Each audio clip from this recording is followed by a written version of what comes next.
Hayat bizi yorar. Kimi zaman boşuna çabaladığımızı hissederiz. İlişkilerde kırılırız, başarı peşinde koşarken kendimizi kaybederiz. Sorular çoktur ama cevaplar sessizlikte kaybolur. Ve tam da burada insanlığın en eski öğretmenlerinden biri konuşur. Konfüçyüs. Onun sözleri sadece geçmişi anlatmaz. Bugün bizim yolumuzu da aydınlatır. Neden başkalarının kusurlarını işaret ederiz ama kendi kalbimizin yaralarını görmezden geliriz? Başkalarındaki kötülükle değil, kendi içindeki kötülükle savaş. Yaşlı bir adam her sabah kapısının önünü süpürüyordu. Komşularını suçluyor, onların evlerini kirli görüyordu. Ama bir gün torunu oyun oynarken evin kapalı bir odasını açtı. Tozla kaplı, yıllardır unutulmuş bir oda. İçinde kırık eşyalar, solmuş fotoğraflar ve yıllarca gizlenmiş acılar vardı. Adam kapıda kaldı. Gözlerinden yaşlar aktı. Çünkü anladı, kir dışarıda değil, kendi içinde saklıydı. Gerçek temizlik, kalbin gizli odasından başlar. Orayı açmadan, dışarıyı ne kadar süpürürsen, süpür, hiçbir şey değişmez. Önce kalbinin kapalı odasını temizle.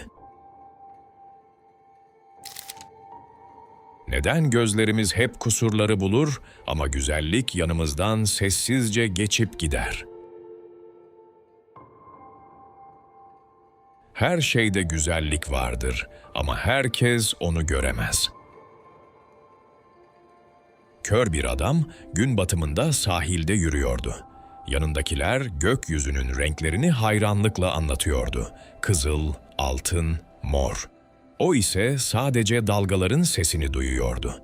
Ama o sesin içinde başkalarının gözle göremediği bir güzellik buluyordu. Dünyanın kalp atışı gibi ritim.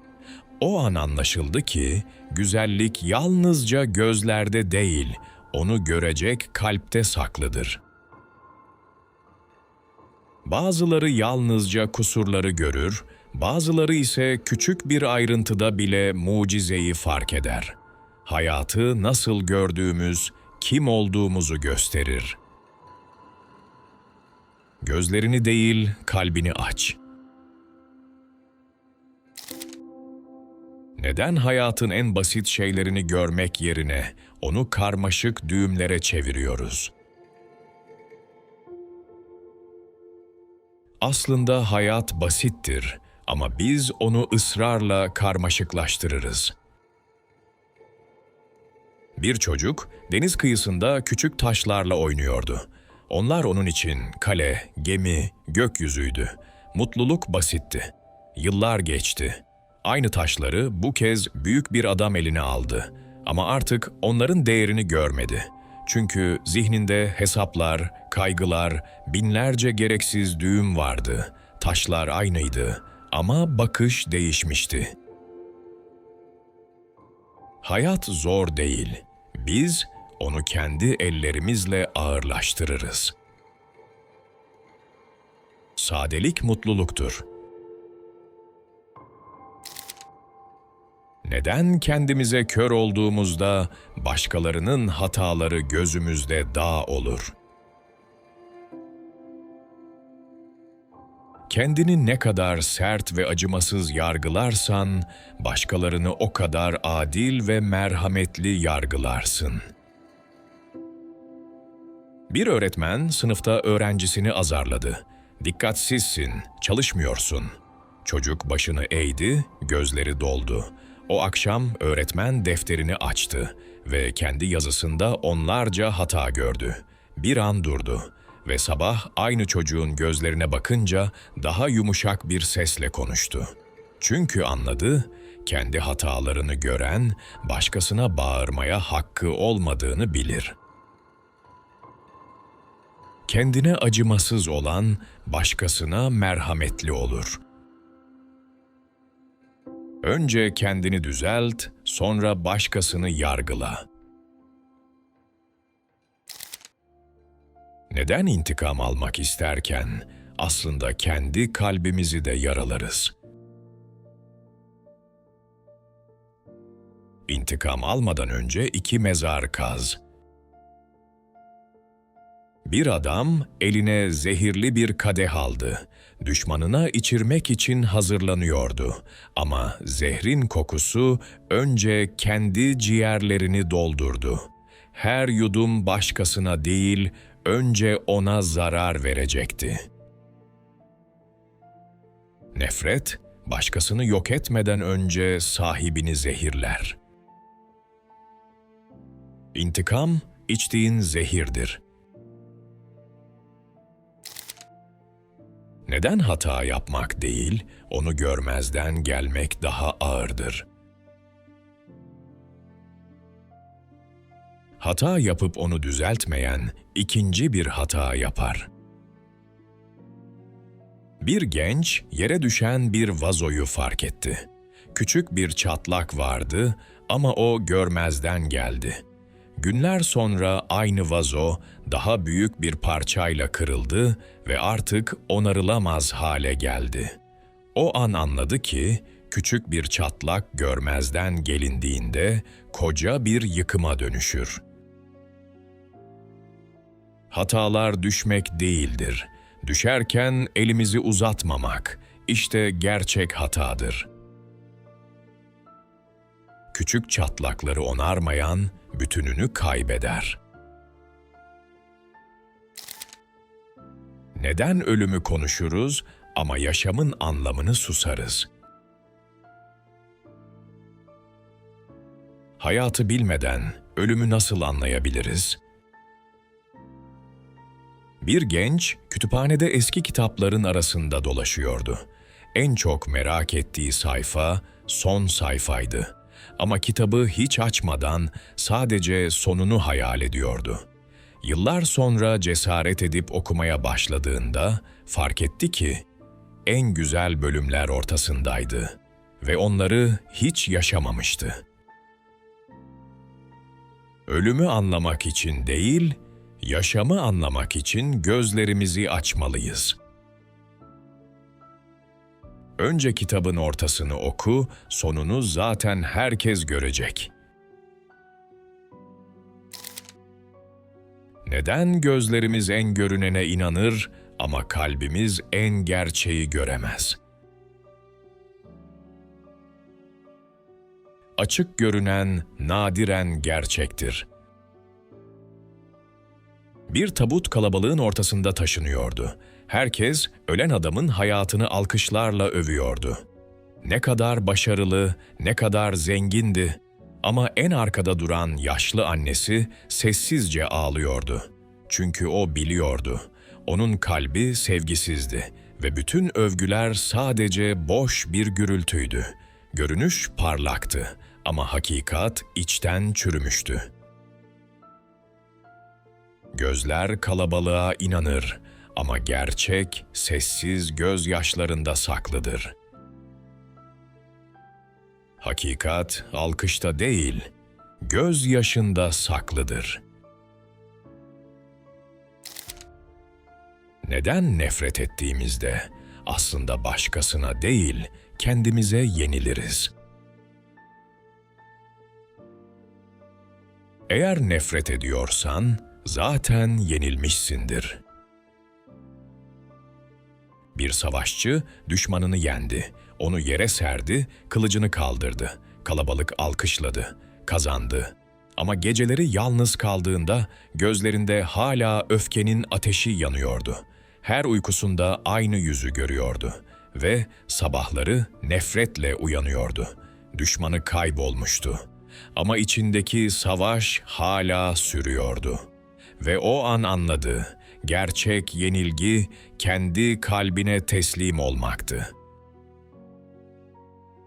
Nefret zincirdir. Kime yönelirse yönelsin, önce sahibini tutsak eder. Nefret ettiğinde kaybedersin, affettiğinde özgürleşirsin. Neden bazı insanlar bütün ömrü boyunca çalışır ama hiç yaşamamış gibi hisseder? Sevdiğin işi seç ve hayatında bir gün bile çalışmış olmayacaksın. Bir adam her sabah ağır adımlarla fabrikaya giderdi. Saatler demir gibi boynuna asılırdı. Gözleri hep yorgundu. Bir gün aynı adam çocukken çizdiği resimleri eline aldı.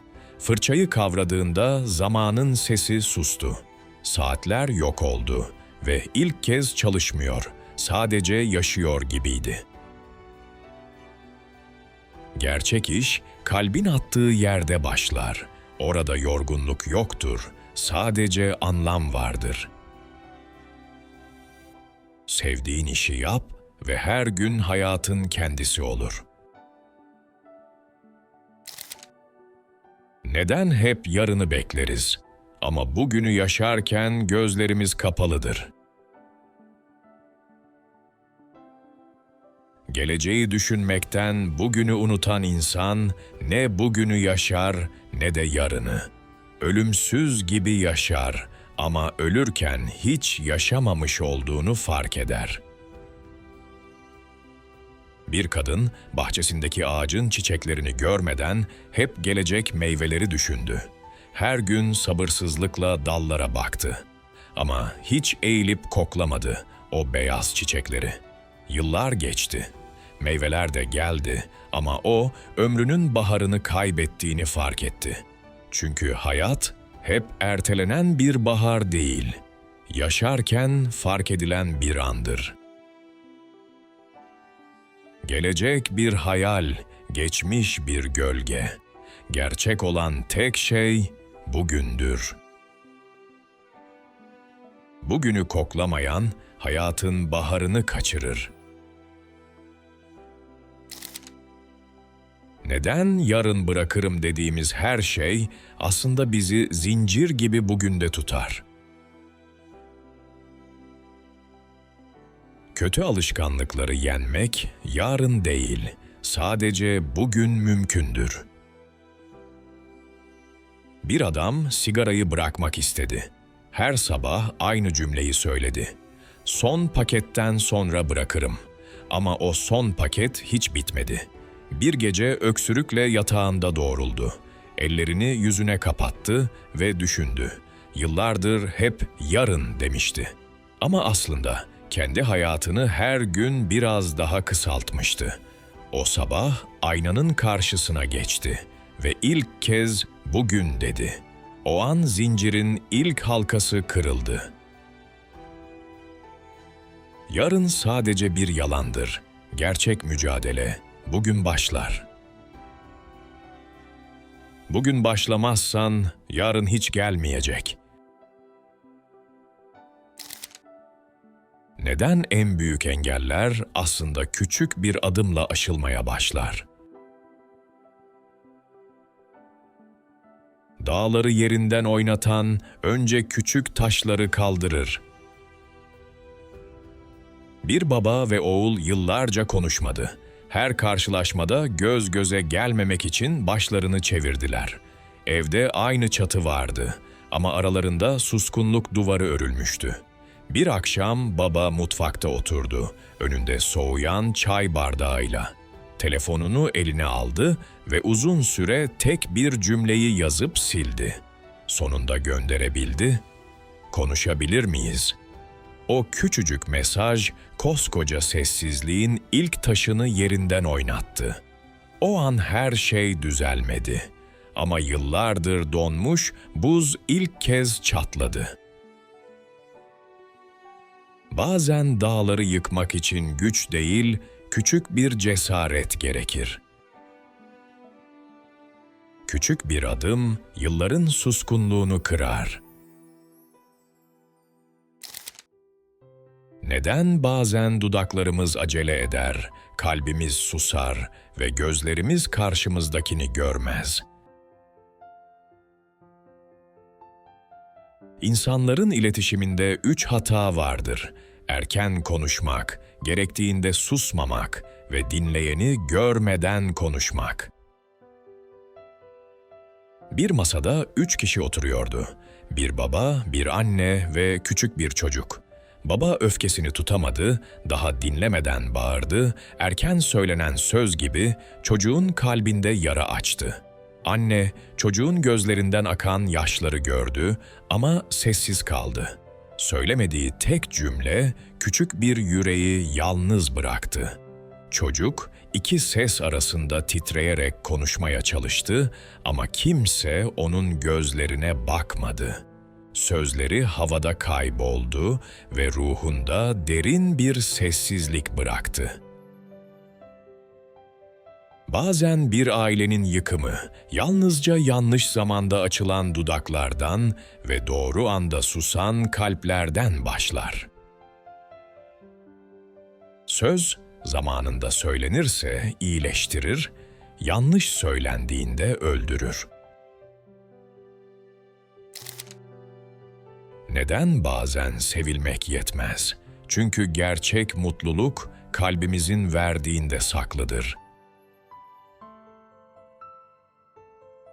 Mutluluk anlaşıldığında başlar, büyük mutluluk sevildiğinde büyür ama gerçek mutluluk sevdiğinde yaşar. Bir kadın yağmurlu bir akşamda pencereden dışarı bakıyordu. Gençliğinde herkesin onu anladığını sandı. Sonra biri çıktı, onu sevdi, kalbi ışıkla doldu. Ama yıllar sonra torununu kollarında tutarken fark etti. Gerçek mutluluk anlaşılmakta ya da sevilmekte değilmiş. Kalbinden taşan sevgiyi vermekteymiş. Onun gülümsemesiyle oda aydınlandı ve o an hayatının en dolu anıydı. Sevilmek armağandır ama sevmek ruhun nefesidir. Gerçek mutluluk kalbin verdiği sevgidir. Neden en çok incitenler aslında içlerinde en derin yarayı taşır? Biri seni derinden incitmek isterse, bil ki onun içinde daha büyük bir acı vardır. Bir çocuk okuldan ağlayarak eve geldi. Arkadaşları ona acı sözler söylemişti. Kalbi paramparça olmuştu. Annesi onu sessizce kucağına aldı, elleriyle gözyaşlarını sildi ve fısıldadı. "Oğlum, sana taş atanların kalbi kırık olandır. Onlar seni incitmiyor, kendi acılarını bağırıyorlar." Çocuk annesinin göğsünde ağladı ve ilk kez anladı. Nefret eden aslında daha çok acı çekendi. İncitenler güçlü değil, en zayıf olanlardır. Sana bağıran aslında kendi yarasına ağlar. Neden başkasına attığımız acı bir gün kendi kalbimize geri döner? Başkasına kendine dilemeyeceğini yapma. Bir oğul yaşlı annesinin isteğini küçümsedi. "Beni rahat bırak," dedi, sesini yükseltti. Kadın sustu ama gözlerinden yaşlar aktı. Yıllar geçti, oğul da baba oldu. Bir gün kendi çocuğu aynı sözleri ona söyledi. "Beni rahat bırak." Ve o an kalbine bıçak gibi saplandı. Anladı ki başkasına verdiğin acı bir gün senin evine geri gelir.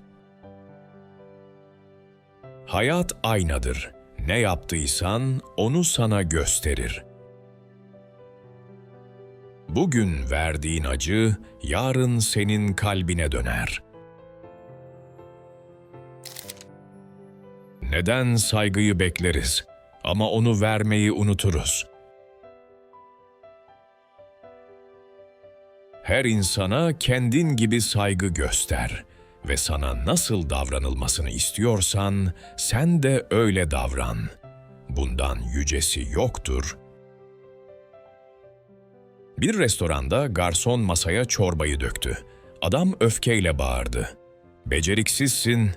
Yan masadaki küçük oğlu gözlerini açıp babasına baktı. Çocuk o an öğrendi. Saygı göstermek yerine bağırmak normalmiş. Adam dondu kaldı. Çünkü fark etti. Bir anlık öfkesinde kendi çocuğuna en kötü dersi vermişti. Saygı sözle değil, örnekle öğretilir. Ne göstereceksen önce yaşat. Neden en değerli insanlar çoğu zaman sessizliğimizde kaybolur? Ve neden bazen kalbimizi hak etmeyenlere en ağır sözlerimizi veririz? Konuşmaya değer biriyle konuşmamak insanı kaybettirir. Değmeyene konuşmak sözleri kaybettirir. Bilge olan ne insanı ne de sözü kaybeder. Bir adam annesiyle kavga etti. Söylemek istediği tek şey özür dilerimdi ama gururu susturdu. Aradan aylar geçti ve bir sabah annesi artık yanında değildi. Onu sonsuza kadar kaybetti. Başka günlerde ise ömrünü hiç hak etmeyenlere harcadı. Gecelerini onların anlamsız sözlerine verdi. Sabah aynaya baktığında boşluk içinde kaldığını gördü. O an anladı, yanlış yerde susmuştu, yanlış yerde konuşmuştu. Söz ya kalp kurtarır ya da boşlukta ölür. Doğru kalbe susma, yanlış kalbe konuşma. Neden bazen arkadan gelen sesler bizi yaralar ama aslında onların varlığı yolumuzu doğrular? Eğer arkandan tükürüyorlarsa demek ki öndesin. Bir genç dağa tırmanıyordu. Her adımda arkadan alaycı sesler yükseliyordu. Düşeceksin, boşuna uğraşıyorsun. Sırtına taş atanlar bile oldu. Ama o başını çevirmedi. Her darbede sadece daha sıkı tuttu kayayı. Ve zirveye vardığında aşağıdaki kalabalık hala bağırıyordu. Ama artık onların sesleri yalnızca rüzgarın uğultusu gibiydi. Arkadan gelen sesler sadece önde olduğunun işaretidir. Sırtına atılan taşlar zirveye çıkanların yol işaretidir. Neden bazen küçük adımlarımızı küçümseriz ama aslında her adım kaderimizi taşır? Yavaş yürümen önemli değil, önemli olan hiç durmamandır. Yaşlı bir adam bastonuna dayanarak dağa tırmanıyordu. Gençler onu geçti, kahkahalar atarak yukarı koştu. O ise ağırdı, nefesi kesiliyordu ama durmadı. Her adımı toprağa iz bırakıyordu. Güneş battığında gençler çoktan yorulmuştu. Ama yaşlı adam hala yürüyordu. Ve sabahın ilk ışığında zirvede sadece o vardı. Çünkü yavaş giden ama hiç durmayan, sonunda en yükseğe varandı. Hız bedenindir ama azim ruhundur ve ruh asla yorulmaz. Durmadığın sürece zirve zaten sana gelecektir. Neden bazıları düştüğünde orada kalır ama bazıları her defasında daha güçlü kalkar? Büyük olan hiç düşmeyen değil, her düştüğünde yeniden ayağa kalkandır. Bir usta çırağına çömlek yapmayı öğretiyordu. Çocuk defalarca denedi ama her seferinde çamur ellerinde dağıldı. Her kırılışta gözleri doldu. "Ben yapamıyorum," dedi. Usta sadece gülümsedi. "Çamur seni yendiğinde sen de yeniden yoğur." Çocuk vazgeçmedi. 10. kez düştüğünde elleri titriyordu ama 11. denemede çamur şekle girdi. Kırıkların içinden ilk defa gerçek bir vazo doğdu. Büyüklük hiç kırılmamak değildir. Her kırılıştan sonra yeniden şekil almaktır.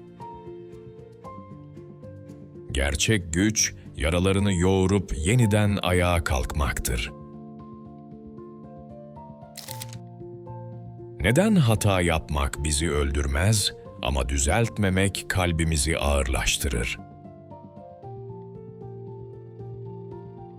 Tek gerçek hata, geçmiş hatalarını düzeltmemektir. Bir adam hayatına baktı. Yanlış kararlar vermişti, yanlış sözler söylemişti, yanlış insanlara güvenmişti. Ama asıl yük bunlar değildi. Asıl yük onları değiştirmek için hiçbir şey yapmamasıydı. Yanlış işte kaldı, yanlış ilişkide sustu, yanlış sözü geri almadı. Ve yıllar sonra anladı, hata onu bitirmemişti ama düzeltmemek ömrünü çalmıştı. Hata öğretmendir ama düzeltmediğin her hata zincirindir. Hatalarını bırakma, düzelt. Çünkü asıl kayıp denememektir. Neden en çok başkalarını suçluyoruz ama kendimizi sorgulamıyoruz? Kendine başkalarından daha çok hesap sorarsan, incinmekten kurtulursun. Bir adam iş yerinde terfi edemedi. Günlerce patronuna öfkelendi, arkadaşlarını suçladı. Bir gece yalnız kaldığında kendi defterine baktı. Kaç işi yarım bırakmış, kaç sözü tutmamıştı. O an utançla başını eğdi ve anladı, sorun başkalarında değilmiş, kendi gevşekliğinde saklıymış. O günden sonra öfke yerine çaba gösterdi ve kalbi kimseye kırılmamayı öğrendi. Kendine hesap soran, başkasına öfkelenmez. Önce kendini düzelt ve kalbin incinmekten kurtulsun. Neden bazen kalbimiz değişmek ister ama gururumuz bizi zincirler gibi tutar? Sadece aptallar ömür boyu fikrini değiştirmez. Bir ağaç vardı, yıllarca rüzgara direndi. Kökleri sert, dalları inatçıydı. Ama fırtına geldiğinde o katı gövde kırıldı. Yanındaki incecik bir kamış ise rüzgarla birlikte eğildi ve fırtına bitince yeniden dimdik durdu. Katılık gururdan doğar ama gerçek güç esneklikte saklıdır. Eğilmek zayıflık değil, hayatta kalmanın sırrıdır.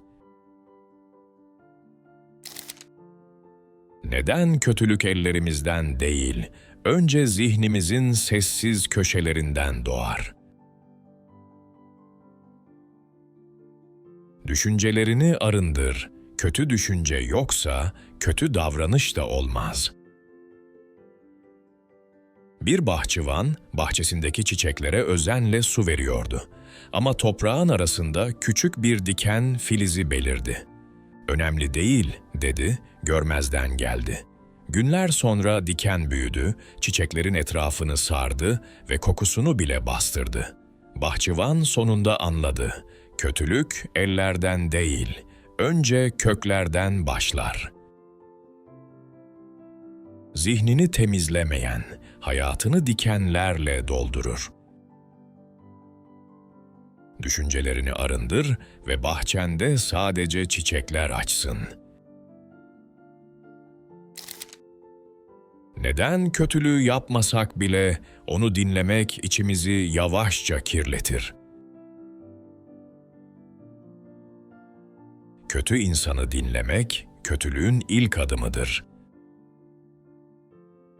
Bir adam iş yerinde masasında oturuyordu. Yanındaki iki kişi yoksul arkadaşlarına tepeden bakıyordu. Onun eksiklerini, onun fakirliğini konuşuyorlardı. Adam sustu. Hiçbir şey söylemedi. Sadece dinledi. ve bu sessizlik onlara izin vermek gibiydi. Sonraki günlerde her gördüğünde o arkadaşı zihninde istemeden şu cümle yankılanıyordu: "Ne kadar gerçekten fakir, ne kadar zavallı." Bir gün irkildi. Çünkü anladı, önceden böyle düşünmezdi. O düşünceler ona ait değildi. Onlar başkalarının sözlerinden bulaşmıştı. Kötülük önce kulağa girer, sonra zihni zehirler.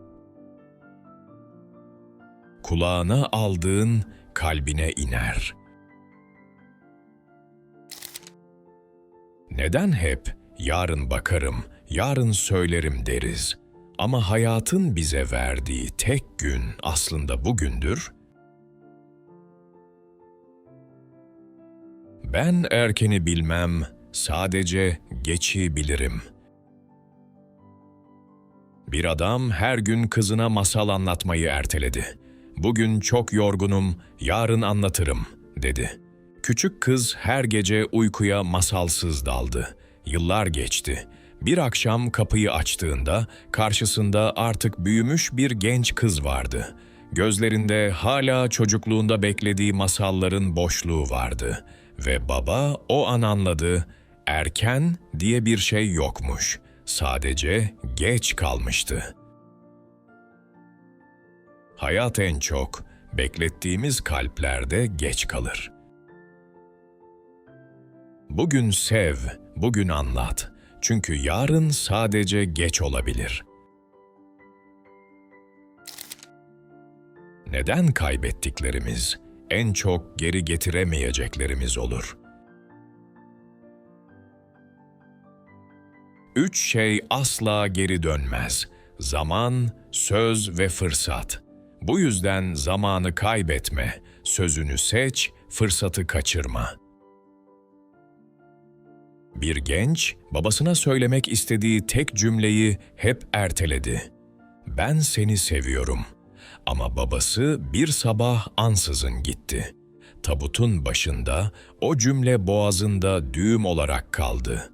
O an anladı, zaman geri dönmez, söz söylenmezse ölür ve fırsat bir daha gelmez. Hayatın en ağır yükü söylenmemiş bir sözdür. Bugün söyle, yarın geç olabilir. Neden bazı insanlar yalnızca çıkarını görür ama bazıları kalbinin borcunu taşır? Asil insan yalnızca görevini bilir, alçak insan yalnızca çıkarını. Bir genç annesinin hastane odasında oturuyordu. Arkadaşları dışarıda eğleniyor, "Hadi gel, hayat kısa," diye çağırıyordu. Ama o kalmayı seçti. Annesinin elini tuttu. Nefesi düzene girene kadar gözünü kırpmadı. O gece hiçbir eğlenceye katılmadı. Ama annesinin gözlerindeki minnet, ömür boyu taşıyacağı bir hazine oldu. Çıkar seni oyalayıp geçer. Görev kalbinde iz bırakır. Onur zamanla silinmez. Düşünürler gider, yüzyıllar geçer. Ama sözler kalır. Konfüçyüs'ün sözleri, kitaplardan alınmış süslü cümleler değildir. Onlar bizim zayıflıklarımızı gösteren bir aynadır. Bahanelere izin vermeyen bir sestir. Saklanamayacağımız bir gerçektir. Hepimizin içinde gurur, kıskançlık, korku ve sessizlik vardır. Ve her seferinde bir seçimle karşı karşıya kalırız. Onların bizi yönetmesine izin vermek ya da fark edip değişmek. Gerçek bilgelik, Konfüçyüs'ü alıntılamakta değildir. Asıl bilgelik, bir gün durup onun sözlerini duymakta ve ilk kez kendine şunu söylemektedir: "Ben kendimden başlamalıyım." Eğer bu video size dokunduysa ve faydalı bulduysanız, Güçlü Sözler kanalına abone olun ve beğenin yeni videoları kaçırmamak için.